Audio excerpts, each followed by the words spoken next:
ಹುಟ್ಟತಾನೆ ಎಲ್ಲರೂ ಶ್ರೀಮಂತರಾಗಿರಲ್ಲ ಅಥವಾ ಹುಟ್ಟತಾನೆ ಎಲ್ಲರೂ ಬಡವರಾಗಿರಲ್ಲ. ಹುಟ್ಟತಾನೆ ಎಲ್ಲರೂ ಬುದ್ಧಿವಂತರಾಗಿರಲ್ಲ ಅಥವಾ ಹುಟ್ಟತಾನೆ ಎಲ್ಲರೂ ದಡ್ಡರಾಗಿರಲ್ಲ. ಈ ಬಡವ, ಶ್ರೀಮಂತ ಮತ್ತು ಬುದ್ಧಿವಂತ, ದಡ್ಡ ಇದೆಲ್ಲವೂ ನಮ್ಮ ಪರಿಸ್ಥಿತಿ ಹಾಗೆ ಆ ವಾತಾವರಣಕ್ಕೆ ತಕ್ಕಂತೆ ನಮ್ಮನ್ನು ರೂಪುಗೊಳಿಸ್ತಾ ಹೋಗುತ್ತೆ. ಸೊ ಶ್ರೀಮಂತ ಆಗಿರೋನು ಶ್ರೀಮಂತ ಮನೇಲಿ ಮಾತ್ರ ಹುಟ್ಟೋದಕ್ಕೆ ಸಾಧ್ಯ ಇಲ್ಲ. ಒಬ್ಬ ಬಡವ ಕೂಡ ಮುಂದೆ ಒಂದು ದಿನ ಶ್ರೀಮಂತ ಆಗ್ಬೋದು, ಅಥವಾ ಇವತ್ತಿರೋಂಥ ಶ್ರೀಮಂತ ನಾಳೆ ಬಡವ ಆಗ್ಬೋದು. ಒಬ್ಬ ದಡ್ಡ ಕೂಡ ಬುದ್ಧಿವಂತ ಆಗ್ಬೋದು, ಅಥವಾ ತುಂಬ ಬುದ್ಧಿವಂತ ಇರೋನು ಕೂಡ ಎಲ್ಲೋ ಒಂದಷ್ಟು ತಪ್ಪುಗಳನ್ನ ಮಾಡಿ ದಡ್ಡ ಆಗುವಂಥ ಕೆಲವು ಪರಿಸ್ಥಿತಿಗಳು ನಮ್ಮ ಸುತ್ತಮುತ್ತಲಿನ ವಾತಾವರಣಕ್ಕೆ ತಕ್ಕಂತೆ ಮನುಷ್ಯನ ಕೂಡ ಬದಲಾವಣೆ ಮಾಡಿಬಿಡುತ್ತೆ. Hi all, welcome back, welcome to Suji's lifestyle. ಹೇಗಿದ್ದೀರಾ? ನೀವೆಲ್ಲರೂ ಚೆನ್ನಾಗಿದ್ದೀರಾ ಅಂತನ್ನೋದು ನನ್ನ ಭಾವನೆ. ಇವತ್ತಿನ ಬೆಳಗ್ಗೆ ಬ್ರೇಕ್ಫಾಸ್ಟ್ ಏನು ಗೊತ್ತಾ? ಬ್ಲ್ಯಾಕ್ ರೈಸ್ನ ಉಪಯೋಗಿಸಿ ಮಾಡಿರೋಂಥ ಇಡ್ಲಿ ಮತ್ತು ದೋಸೆ ಎರಡು ಕೂಡ ತುಂಬ ಚೆನ್ನಾಗಿತ್ತು. ಬ್ಲ್ಯಾಕ್ ರೈಸ್ ಈಗಾಗಲೇ ಸುಮಾರು ಜನ ತೊಗೊಂಡಿದ್ದೀರಾ. ಸೊ ಇಡ್ಲಿ ದೋಸೆ ಟ್ರೈ ಮಾಡಿ, ತುಂಬ ಚೆನ್ನಾಗಾಗುತ್ತೆ. ಹಾಗೆ ನಮ್ಮ ಬಿಸ್ನೆಸ್ಗೆ ಒಂದು ಹೊಸ ವಸ್ತುಗಳನ್ನ ತೊಗೊಂಬರೋಕ್ಕೆ ಅಂತ ಹೋಗಿದ್ದೆ. ಈಗಾಗಲೇ ಶಾರ್ಟ್ಸಲ್ಲಿ ಅಥವಾ ಇನ್ಸ್ಟಾಗ್ರಾಮಲ್ಲಿ ನಾನು ಈ ವಿಡಿಯೋ ಶೇರ್ ಮಾಡಿದ್ದೆ. ನೀವು ಇನ್ನೂ ನೋಡಿಲ್ಲ ಅಂತಂದರೆ ಶಾರ್ಟ್ಸ್ನ ಚೆಕ್ ಮಾಡಿ ಅಥವಾ ಇನ್ಸ್ಟಾಗ್ರಾಮ್ನ ಫಾಲೋ ಮಾಡಿ. ಪ್ರತಿಯೊಂದು ಅಪ್ಡೇಟ್ ನಾನು ನಿಮಗೆ ಅಲ್ಲಿ ಶೇರ್ ಮಾಡ್ತಾ ಇರ್ತೀನಿ.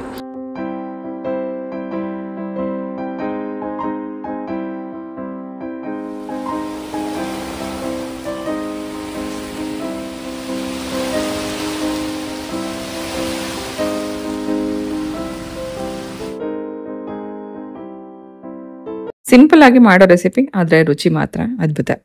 ಸೊ ಮಧ್ಯಾಹ್ನದ ಅಡುಗೆಗೆ ಇಲ್ಲಿ ಸಾಂಬಾರು ಮಾಡ್ತಾ ಇದ್ದೀನಿ. ಮೊದಲನೇದಾಗಿ ಒಂದು 3/4 ಕಪ್ಪಷ್ಟು ಬೇಳೆ ತೊಗೊಂಡಿನಿ. ತೊಗರಿಬೇಳೆ ಚೆನ್ನಾಗಿ ತೊಳೆದು ಅದಕ್ಕೆ 2 ಹಸಿರು ಮೆಣಸಿನ್ಕಾಯಿ, 1 ಈರುಳ್ಳಿ, 2 ಟೊಮೆಟೊ, ಸ್ವಲ್ಪ ಕರಿಬೇವು ಹಾಕಿ ಕುಕ್ಕರಲ್ಲಿ ಇದನ್ನು ಒಟ್ಟಿಗೆ ಬೇಯಿಸ್ಕೊಳ್ಳೋಣ.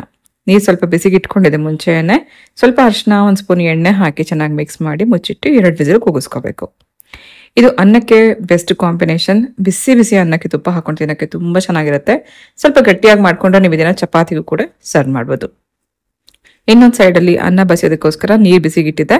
ಅದರಲ್ಲಿ ಅಕ್ಕಿ ಹಾಕಿ ಸ್ವಲ್ಪ ಉಪ್ಪು ಹಾಕಿ ಚೆನ್ನಾಗಿ ಬೇಯಿಸಿ ಇದರಿಂದ ಗಂಜಿ ತೆಗೆದು ಅನ್ನ ಮಾಡ್ಕೋಬೋದು.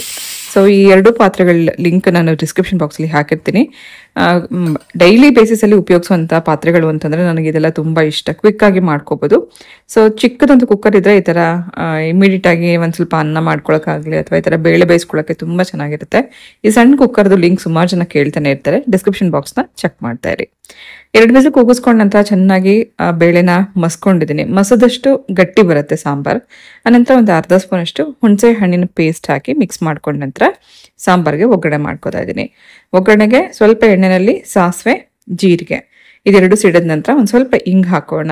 ಬೇಳೆಗಳನ್ನ ಉಪಯೋಗಿಸಿ ಮಾಡುವಂಥ ಎಲ್ಲ ಅಡುಗೆಗೂ ಸ್ವಲ್ಪ ಇಂಗ್ ಹಾಕೋದ್ರಿಂದ ಡೈಜೆಷನ್ಗೆ ತುಂಬ ಒಳ್ಳೆಯದು.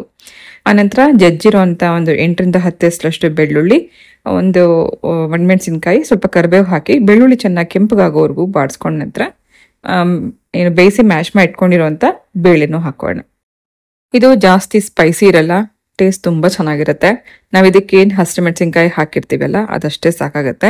ಇನ್ ಕೇಸ್ ನಿಮ್ಗೇನಾದ್ರು ಖಾರ ಬೇಕು ಅಂತ ಅನ್ಸಿದ್ರೆ ಸಾಂಬಾರ್ ಪುಡಿ ಅಥವಾ ರೆಡ್ ಚಿಲ್ಲಿ ಪೌಡರ್ನ ಒಗ್ಗರಣೆ ಮಾಡುವಂಥ ಟೈಮಲ್ಲೇ ಸ್ವಲ್ಪ ಹಾಕಿ ನಂತರ ಬೇಳೆ ಹಾಕಿ ಕುದಿಸ್ಕೊಂಡ್ರೆ ಬಿಸಿ ಬಿಸಿಯಾಗಿರೋಂಥ ಬೇಳೆ ತೊವ್ವೆ ಅಥವಾ ಬೇಳೆ ಸಾರು ರೆಡಿ ಆಗುತ್ತೆ. ಇದು ಬಿಸಿ ಅನ್ನಕ್ಕೆ ತುಂಬ ಚೆನ್ನಾಗಿರುತ್ತೆ. ಸೊ ಇದನ್ನೇ ನೀವು ಗಟ್ಟಿಯಾಗಿ ಮಾಡಿಕೊಂಡು ಚಪಾತಿಗೂ ಕೂಡ ಸರ್ವ್ ಮಾಡ್ಬೋದು.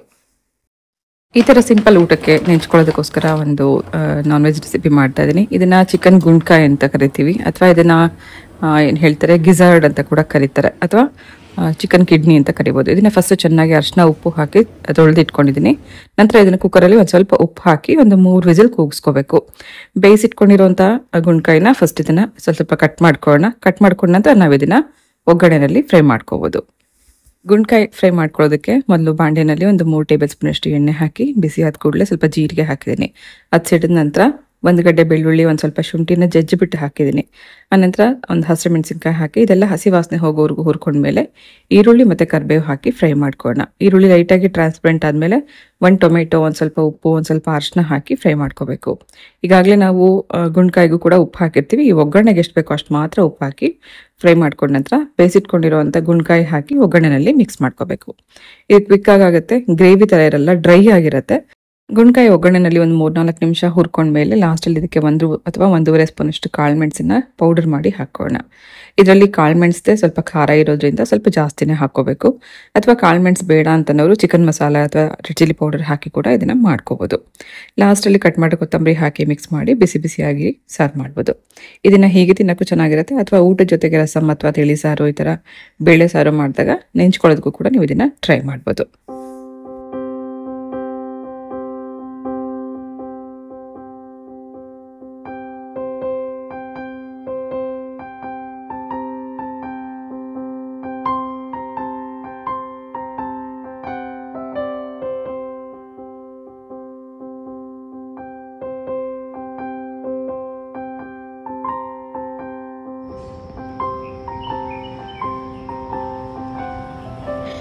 ಪ್ರತಿದಿನ ಬೆಳಗ್ಗೆ ಎದ್ದಾಗ ದೇವ್ರನ್ನ ಪ್ರೇ ಮಾಡ್ಕೊಳ್ತಿದ್ದೆ ಇಷ್ಟೇ, ಇವತ್ತಿನ ದಿನ ಚೆನ್ನಾಗಿರಲಿ ಅಂತ. ಆದರೆ ಹಣೆ ಬರಹನ ತಪ್ಪಿಸೋದಕ್ಕೆ ಯಾರಿಂದಲೂ ಸಾಧ್ಯ ಇಲ್ಲ ಅಂತಾರಲ್ಲ, ಹಾಗೆ ಇವತ್ತು ಅದು ಒಂದು ದೊಡ್ಡ ಅವಘಡ ನಡೆದೋಯ್ತು. ನಾನು ಲಾಸ್ಟ್ ವಿಡಿಯೋದಲ್ಲಿ ಹೇಳಿದ್ದೆ, ಈ ರೋಡ್ ರಿಪೇರಿ ಕೆಲಸ ಶುರು ಮಾಡಿದಾಗಿಂದ ಒಂದು ತೊಂದರೆಗಳು ಅಂತ. ಮುಖ್ಯವಾಗಿ ಗಾಡಿಗಳು ನಿಲ್ಸೋದಕ್ಕೆ ಜಾಗ ಇಲ್ಲ. ಒಂದು ಸಣ್ಣ ಗಾಡಿ ನಿಲ್ಲಿಸ್ಬೇಕಂದ್ರೂ ನಾವು ಪಕ್ಕದ ರೋಡಲ್ಲಿ ಆ ರೋಡಲ್ಲಿ ಈ ರೋಡಲ್ಲಿ ನಿಲ್ಲಿಸೋ ಆಗಿತ್ತು. ಸೊ ಮನೆ ಮುಂದೆ ಪೂರ್ತಿಯಾಗಿ ಎಲ್ಲ ಕಿತ್ತಾಕಿರೋದ್ರಿಂದ ಗಾಡಿ ನಿಲ್ಸೋಕ್ಕೆ ಪ್ರಾಬ್ಲಮ್ ಆಗ್ತಿತ್ತು. ಇವತ್ತು ಅನ್ಫಾರ್ಚುನೇಟ್ಲಿ ಮನೆ ಮುಂದೆ ಗಾಡಿ ನಿಲ್ಲಿಸಿದ್ದ, ಆದರೆ JCB ಅವ್ರು ಬಂದು ಟಚ್ ಮಾಡಿ ಗ್ಲಾಸ್ ಹೊಡೆದಾಕ್ಬಿಟ್ಟಿದ್ದಾರೆ. ಸೊ ಈ ನಷ್ಟನ ಯಾರ ಹತ್ರ ಹೇಳ್ಕೊಡೋದು ಅನ್ನೋಂಗಾಗಿದೆ. ಕಷ್ಟಪಟ್ಟು ಹೊಟ್ಟೆ ಕಟ್ಟಿ ಏನೋ ಒಂದು ವಸ್ತು ಪರ್ಚೇಸ್ ಮಾಡಿರ್ತೀವಿ, ಅದನ್ನು ಮತ್ತೆ ಯಾರೋ ಒಬ್ಬ ಬಂದು ಹಾಳು ಮಾಡಿದಾಗ ನಿಜಕ್ಕೂ ಅದರಿಂದ ಆಗುವಂಥ ನೋವು ಎಷ್ಟು ಅಂತ ಅನ್ನೋದು ಅದನ್ನು ಕೊಂಡ್ಕೊಂಡವ್ರಿಗೆ ಮಾತ್ರನೇ ಅರ್ಥ ಆಗೋದು. ನನಗಂತೂ ಇವತ್ತು ತುಂಬಾ ಬೇಜಾರಾಗೋಯ್ತು, ಅಳುನೇ ಬಂತು, ಹತ್ತು ಬಿಟ್ಟೆ ಅಂತಲೇ ಹೇಳ್ಬೋದು. ಆಮೇಲೆ ಈ ಕಾರ್ನ ರಿಪೇರಿಗೆ ಮಾಡಿಸ್ಬೇಕು ಅಂತ ಹೇಳಿ ಆವತ್ತೆ ನೆಕ್ಸ್ಟ್ ಡೇ ಗರಾಜಿಂದ ಒಬ್ಬರನ್ನ ಕರ್ಕೊಂಬಂದು ತೋರಿಸಿದ್ವಿ. ಸುಮಾರು ಖರ್ಚಾಗುತ್ತೆ, ಆಮೇಲೆ ತುಂಬ ಸಮಯ ಹಿಡಿಯುತ್ತೆ ಅಂತ ಕೂಡ ಹೇಳಿದ್ರು. ಬರೀ ಗ್ಲಾಸ್ ಒಂದೇ ಹೊಡೆದೋಗಿರಲಿಲ್ಲ, ಇನ್ನೂ ಬೇಕಾದಷ್ಟು ನಷ್ಟ ಆಗಿದೆ. ಅಂದರೆ ಹೆಗಣ ಏನೋ ಕಚ್ಬಿಟ್ಟು ವೈಯರೆಲ್ಲ ಮತ್ತೆ ಇದು ತೊಂದರೆ ಆಗಿತ್ತು. ಸೊ ಅದನ್ನು ರಿಪೇರಿಗೆ ಕೊಟ್ಟಿದ್ದೀನಿ. ನೋಡೋಣ ಎಷ್ಟು ದಿನ ಟೈಮ್ ಹಿಡಿಯುತ್ತೆ ಅಂತ. ನಿಮಗೆ ಫುಲ್ ಚಿಕನ್ ಕ್ರೇವಿಂಗ್ ಆಗಿಬಿಟ್ಟಿದೆ ಮೊನ್ನೆಯಿಂದ. ಹೋಗಿ ಫ್ರಿಡ್ಜ್ ಹತ್ರ ನೋಡ್ತಾನೆ, ಆಮೇಲೆ ಅಮ್ಮ ಅನ್ನೋದು. ಅದಕ್ಕೆ ಕುಕಿಂಗ್ ಟ್ರೀಟ್ ತರಿಸಿದ್ದೀವಿ. ಕಾಯ್ತಾರೆ ನೋಡಿ ಓಪನ್ ಮಾಡಿ. ಇವತ್ತು ಬೆಳಗ್ಗೆಯಿಂದ ಸಿಕ್ಕಾಪಟ್ಟೆ ಕ್ರೇವಿಂಗ್ ಆಗೋಯ್ತು ಅದಕ್ಕೆ. ಇಲ್ಲಿ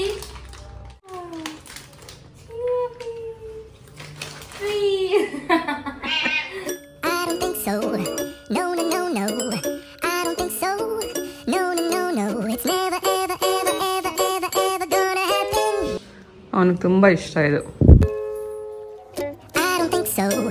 No, no, no, no, I don't think so.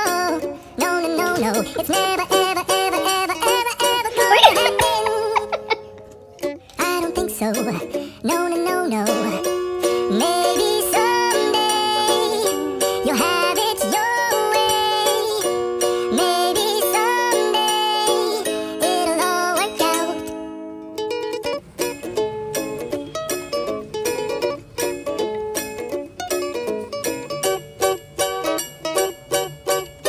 ಲೈಫಲ್ಲಿ ಏನಾದರೂ ಒಂದು ಕಷ್ಟಪಟ್ಟು ಇಷ್ಟಪಟ್ಟು ತೊಗೊಂಡಿದ್ದೀನಿ ಅಂದರೆ ಅದು ಈ ಕಾರ್. ಹೌದು, ಈ ಕಾರ್ ನಾನು ಪರ್ಚೇಸ್ ಮಾಡಿದ್ದು ನಾನು ತುಂಬ ಇಷ್ಟಪಟ್ಟು ಒಂದೊಂದು ಪೈಸಾ ಕೂಡ ಹಾಕಿ ತೊಗೊಂಡಿದ್ದು. ಆದರೆ ಇದಕ್ಕಿನ್ನೂ ನಾನು ಲೋನ್ ಕಟ್ತಾ ಇದ್ದೀನಿ. ಪ್ರತಿ ತಿಂಗಳು ಲೋನ್ ಕಟ್ಟುವಾಗ ನಾನು ಕಷ್ಟಪಟ್ಟು ತೊಗೊಂಡಿರೋಂಥ ಕಾರ್ನ ಬೆಲೆ ನನಗೂ ಗೊತ್ತಾಗುತ್ತೆ. ಆದರೆ ಯಾರೋ ಒಬ್ಬ 3ನೇ ವ್ಯಕ್ತಿ ಬಂದು ಇದನ್ನು ಹಾಳು ಮಾಡಿದಾಗ ಖಂಡಿತ ಹೊಟ್ಟೆ ಉರಿಯುತ್ತೆ. ಸೊ ಈ ಕಾರ್ ನಾನು ತೊಗೊಂಡಿದ್ದು ಸೆಕೆಂಡ್ ಹ್ಯಾಂಡಲ್, ಆದರೂ ಕೂಡ ಹೊಸ ಕಾರ್ ಆಗಿತ್ತು. ಕೇವಲ 30,000 ಕಿಲೋಮೀಟರ್ ಮಾತ್ರ ಓಡಿತ್ತು. ಕೊರೋನಾ ಸಮಯದಲ್ಲಿ ಒಬ್ರು ಇದನ್ನ ಸೇಲ್ ಮಾಡಿಬಿಟ್ಟಿದ್ರು, ಹೊಸ ಕಾರನ್ನೇ ಸೇಲ್ ಮಾಡಿದ್ರು. ಈ ಕಾರು ಓನರ್ ಕೂಡ ಒಬ್ರು ಲೇಡಿ ಅಥವಾ ಅವರೊಬ್ರು ಸ್ಟೂಡೆಂಟ್ ಅಂತ ಅನ್ಕೋತೀನಿ. ಯಾವುದೋ ಒಂದು ಕಾರಣಕ್ಕೆ ಈ ಕಾರ್ನ ಸೇಲ್ ಮಾಡಿದ್ರು. ಆ ಟೈಮಲ್ಲಿ ನಾವು ಇದನ್ನ ಪರ್ಚೇಸ್ ಮಾಡಿದ್ದು. ನನಗೆ ಯಾವತ್ತೂ ಇದು ಸೆಕೆಂಡ್ ಹ್ಯಾಂಡಲ್ ಅಂತಾನೆ ಅನಿಸಿಲ್ಲ. ನಾನೊಂದು ಹೊಸ ಕಾರ್ನ ಪರ್ಚೇಸ್ ಮಾಡಿದ್ದೀನಿ ಅಂತ ಅನ್ನೋ ಖುಷಿನಲ್ಲಿ ಇದ್ದೆ. ಫೈನಲಿ ನನ್ನ ಕಾರ್ ರಿಪೇರಿಯಾಗಿ ವಾಪಸ್ ಮನೆಗೆ ಬಂದಿದೆ. ಅದನ್ನು ನೋಡ್ತಾ ಇದ್ರೆ ಖುಷಿ ಆಗ್ತಿದೆ. ತುಂಬ ಬೇಜಾರಾಗೋಗಿತ್ತು, ಗ್ಲಾಸ್ ಹೊಡೆದೋಗಿತ್ತು, ಹಾಗೆ ಸುಮಾರು ರಿಪೇರಿ ಖರ್ಚು ಬಂತು. ಸೊ ವಾಪಸ್ ನನಗೆ ಕಾರ್ ಸಿಗ್ತಿಲ್ಲ ಅಂತ ನನಗೆ ಖುಷಿ. ಈ ರೋಡ್ ರಿಪೇರಿ ಕೆಲಸ ಸ್ಟಾರ್ಟ್ ಆದಾಗಿಂದ ಅಲ್ಲಿ ನಿಲ್ಲಿಸ್ತಾನೆ ಇದ್ವಿ. ಆ ರೋಡಲ್ಲಿ, ಹಿಂದೆ ರೋಡಲ್ಲಿ ಎಲ್ಲ ಇರ್ತಿತ್ತು. ಗ್ಲಾಸ್ ಹೊಡೆದೋಗಿತ್ತು, ಸುಮಾರು ರಿಪೇರಿ ಖರ್ಚೆಲ್ಲ ಬಂತು. ಸುಮಾರು 3-4 ದಿನ ರಿಪೇರಿಗೆ ಟೈಮ್ ತಗೋತು. ಮನೆ ಮುಂದೆ ನೋಡ್ತಾ ಇದ್ರೆ ಖುಷಿ ಆಗ್ತಿದೆ ನನಗೆ.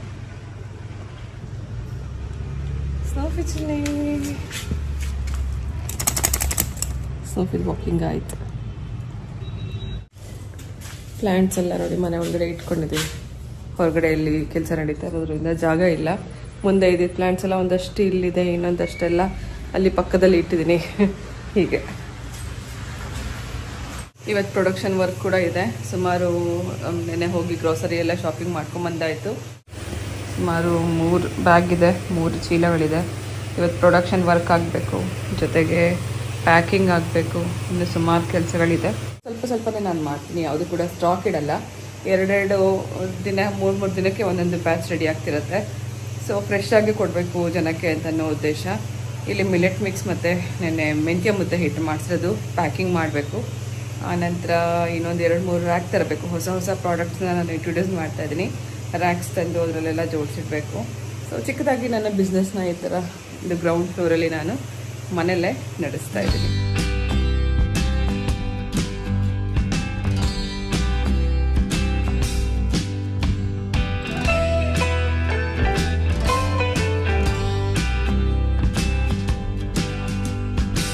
ಕಾರ್ ರಿಪೇರಿ ಆಗಿ ದಿನ ಸಾಯಂಕಾಲ ಒಂದು ಸಣ್ಣ ಸೆಲೆಬ್ರೇಷನ್ ನಡೀತಾ ಇದೆ. ನಾನು ಮತ್ತೆ ಮಕ್ಕಳು ಹೊರಗಡೆ ಬಂದಿದ್ದೀವಿ.